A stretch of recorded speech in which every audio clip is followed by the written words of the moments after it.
정부가 비대면 수업에 따른 학부모 부담을 줄이고 학력 격차 등을 완화하기 위해 2학기에 등교 수업을 확대하겠다고 밝혔습니다. 하지만 4차 유행 등 확산세가 계속되고 있어 등교 수업 확대에 대한 불안감도 커지고 있습니다. 6년 넘게 방치되고 있던 원주 치악산 드림랜드 부지에 개발 청신호가 켜졌습니다. 국립공원공단이 공원구역으로 편입시켜 일대를 종합생태문화공원으로 조성하겠다는 계획입니다. 강원도의회는 성명을 내고 경제 논리에 따른 중등교육 정원 감축이 교육을 황폐화를 초래한다며 정원 감축을 반대했습니다. 봅슬레이와 스켈레톤 국가대표 훈련장인 평창 슬라이딩 센터에 첨단 기술을 도입한 가상현실 모의훈련 시설이 갖춰져 경기력 향상이 기대됩니다.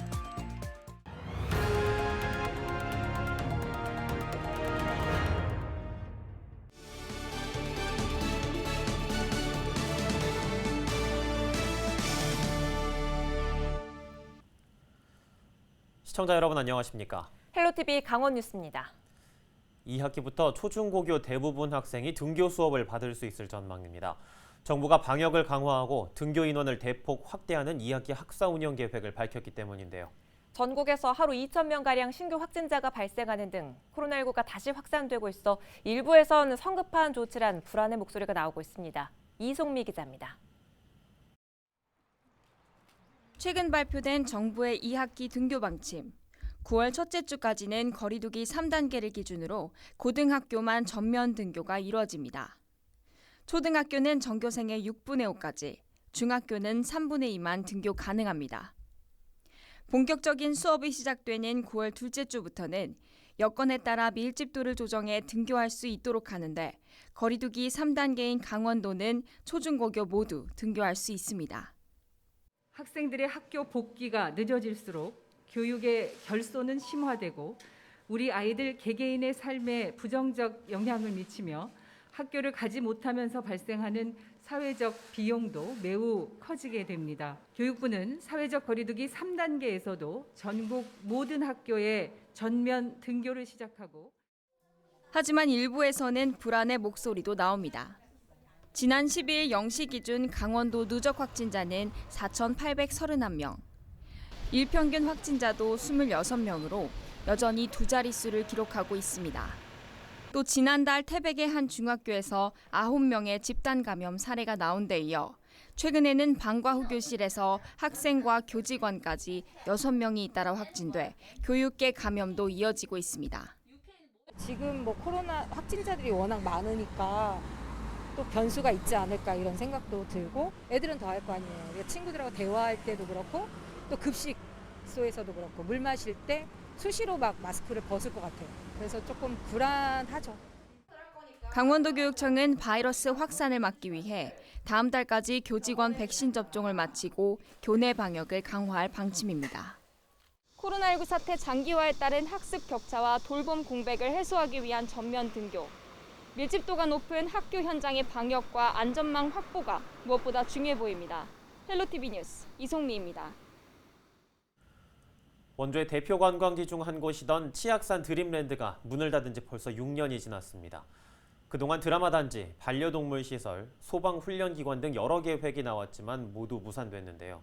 최근 국립공원으로 편입하는 방안이 다시 추진돼 개발의 청순호가 커졌습니다. 이다혜 기자입니다. 원주시 소초면 옛 치악산 드림랜드 부지입니다. 치악산 국립공원 구룡사 입구에 조성돼 90년대 원주 지역 대표 놀이공원으로 각광받았습니다. 운영사의 경영난 등으로 지난 2015년 결국 문을 닫았고 6년째 방치되어 왔습니다. 하지만 최근 국립공원공단이 해당 부지를 공원구역에 편입하는 방안을 검토해 관심이 쏠립니다. 국립공원공단은 치악산 드림랜드 일대를 야영장과 탐방로 등을 갖춘 종합생태문화공원으로 조성한다는 계획입니다. 주민들도 이 같은 계획을 반기고 있습니다. 자연자원과 어우러지는 야영장과 물놀이 시설 등이 조성되면 새로운 관광자원으로 지역 경기 활성화 등에 도움이 될 것이란 기대입니다. 등산객들도 많이 그런 볼거리도 많지 않으니까 안 오고 어려운데 그런 시설이 들어오면 좋지요. 그러나 부지 소유주인 강원도는 신중한 입장입니다. 사업 취지는 공감하지만 1,000억 원 정도의 사업비가 소요될 것으로 예상되는 만큼 초기 예산 확보가 우선이라는 겁니다. 만약에 공원구역 한번 편입을 먼저 시켜놨는데 개발이 안 돼요. 그럼 뭐 10년이고 20년이고 그 땅은 묶여버리는 거잖아요. 그러면은 활용할 수가 없는 건데 그런 사업을 대상으로 해서 이제 예산이 어느 정도 확보만 되면 저희는 이제 그 이후에는 뭐 국립공원 구역으로 편입하는 거에는 아무런 반대 의견이 없는 거죠. 공원구역으로 편입된 뒤 사업이 무산되면 다른 투자 유치도 불가능해질 가능성이 높아 정치권도 예산 확보에 힘을 보태기로 했습니다. 이번 국회에 최소한 뭐 10억이든 얼마든 그 땅값에 관련된 부분을 걸어놓기로 하는 것이 저희 목표입니다. 그래서 땅값 이 관련된 사업에 하여튼 시작할 수 있는 예산을 처음 여기 반영을 해야 되지 않을까 싶은 생각이 들고. 수차례 기대와 좌초가 반복돼 온 옛 치악산 드림랜드 부지 개발 사업이 이번에는 해답을 찾을지 주목됩니다. 헬로티비 뉴스 이다입니다. 단순한 경제 논리로 교원 감축을 추진하면 교육 황폐화가 초래될 것이라는 의견이 제시됐습니다. 강원도의회는 13일 중등교원 정원 감축 반대 성명을 채택하고 코로나19 이후 미래교육 환경 구축을 위해 학급 규모를 축소해야 한다고 밝혔습니다. 또 중등교원 감축은 작은 학교가 많은 강원교육과 지역 황폐화를 초래할 것이라며 교원 수 유지를 촉구했습니다. 강원도 중등교원의 정원 감축은 작은 학교가 많은 강원교육의 형편을 가져오고 지역의 형편으로 이어질 것이다. 이에 강원도의회는 강원교육의 형편을 가져오는 중등교원 감축을 강력히 반대한다. 앞서 교육부는 2022학년도 공립중등교사 정원 배정을 통해 강원도 중등교원 91명을 줄이겠다고 밝히는 등 도내 중등교원 감축 폭은 해마다 커지고 있습니다.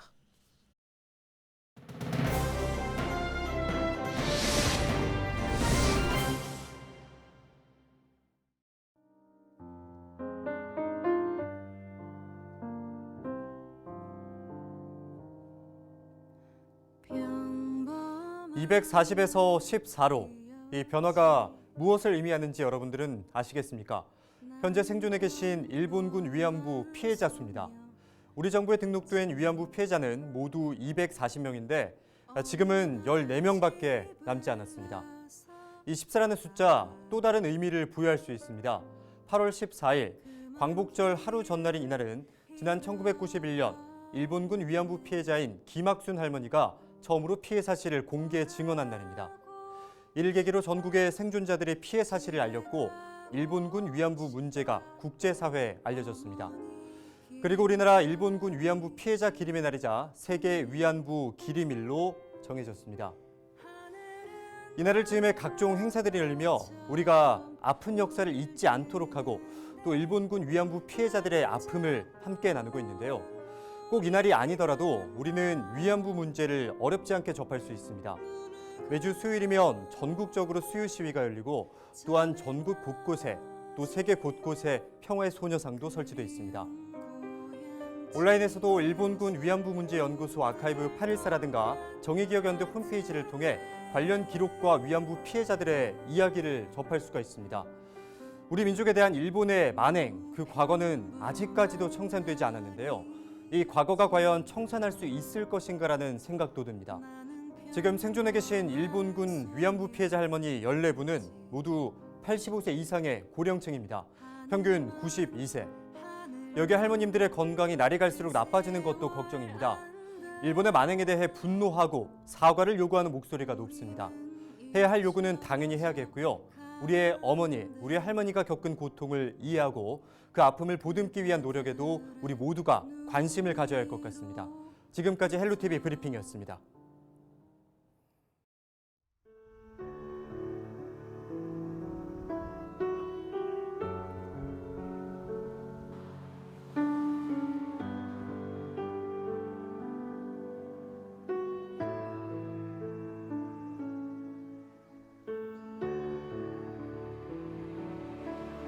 강릉의 대표적인 관광지죠. 강릉 경포로 가시는 경포로 입구 운정교에서 경포 수조까지 대기가 항상 걸려 있을 겁니다. 이 거리를 저희는 대기 거리로 지정해서 사신사철 24시간 내내 대기를 달고 있는데요. 경포호수 주위에는 3.1절 독립 만세운동 기념탑과 충원탑이 있습니다. 여기가 바로 그 나라를 위해서 돌아가신 순국 선열들의 넋을 기리는 중요한 곳이기도 하고, 그래서 그 지역을 태극기 거리로 지정해서 항상 시민들과 경포에 찾는 관광객 여러분이라든가 모든 분들이 나라 사랑의 정신을 항상 느낄 수 있도록 하기 위해서 지정하게 되었습니다.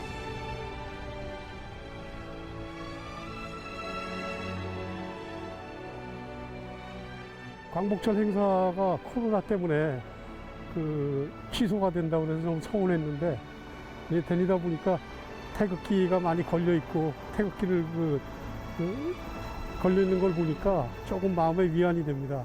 그리고 광복절이 기쁘고 우리가 즐거운 날이긴 한데 그래도 경건하게 올해는 조용하게 보냈으면 좋겠습니다.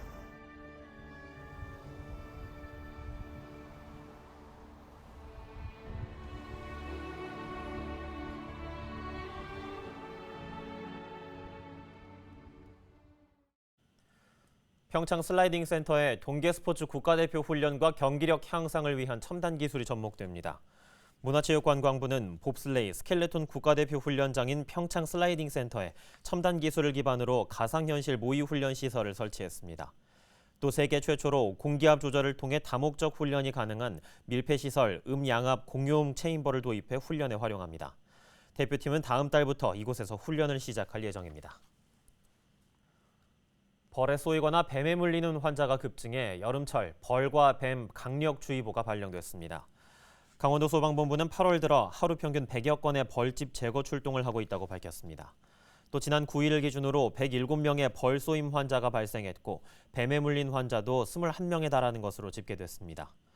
소방본부는 8월과 9월이 말벌 번식기이고 뱀도 먹이 활동이 가장 활발한 시기라며 풀숲 등의 진입을 자제하고 발견하면 잡으려 하지 말고 신고해 줄 것을 당부했습니다.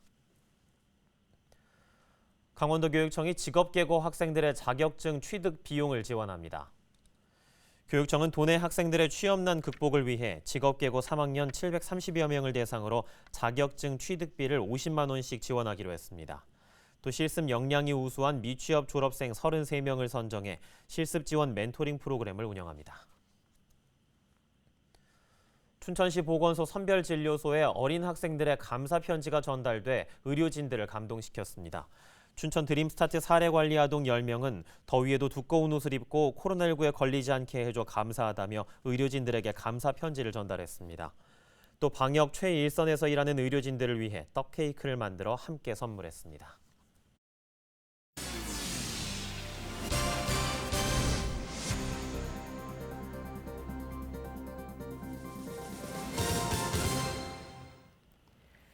유료 캠핑장 운영 중단 뒤 방치돼 환경오염과 사고의 위험이 우려됐던 원주 섬강 두꺼비 캠핑장의 운영 재개가 추진됩니다. 원주시는 원주지방국토관리청이 조성해 운영하다 지난 2017년 문을 닫은 불온면 두꺼비 캠핑장을 원주시 시설관리공단에 위탁해 운영하는 방안을 검토하고 있다고 밝혔습니다. 운영 재개에 앞서 편의시설 보강과 수변공원 조성 등 볼거리 확충을 위해 국비 등 예산 확보도 추진할 방침이라고 덧붙였습니다. 춘천의 대표 먹거리 축제인 막국수 닭갈비 축제를 알리기 위해 택시 홍보단이 운영됩니다. 춘천 막국수 닭갈비 축제 조직위와 개인택시 춘천시 지부는 13일 택시 홍보단 발대식을 가졌습니다. 이를 통해 기사들은 축제를 알리는 유니폼을 입고 차량 내외에 홍보물을 부착해 축제를 알리는 데 앞장서게 됩니다. 공군 여중사가 성추행과 2차 가해로 괴로워하다 극단적 선택을 했다는 안타까운 소식이 있었는데요. 석 달도 안 돼 이번에는 해군 여중사가 상사에게 성추행을 당했다고 신고한 뒤 숨진 채 발견됐다는 뉴스가 분노를 자아내고 있습니다. 나라를 지켜야 할 군 간부들이 동료 목숨도 지키지 못한다니 화가 나는 실정입니다. 철저히 조사해서 군대 내 성추행을 뿌리 뽑아야겠습니다.